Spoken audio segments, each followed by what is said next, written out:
3. Luar biasa.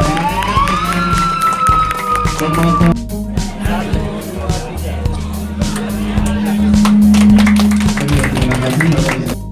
Terhitung bulan Februari di seluruh kantor urusan agama kecamatan sekota Palembang. Kasih tepuk tangan dulu Bapak Ibu sekalian. Luar biasa. Dan saat ini telah dilakukan pemberian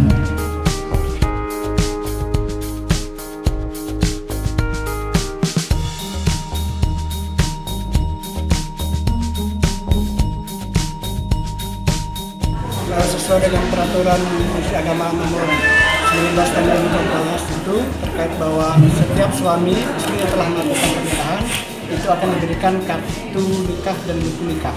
Jadi dua hal yang berbeda ya. Jadi jangan disamakan bahwa kartu nikah dan buku nikah sama. Tidak. Tapi dua-duanya ini ada. Hanya fungsinya yang nanti disampaikan itu.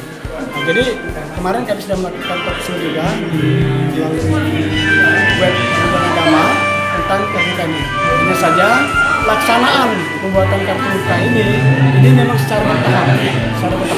Dan untuk tahun ini kita Sumatera Selatan baru 2 kabupaten kota dalam hal ini Kota Lubuk Linggau dan Kota Palembang sebagai pilot proyek.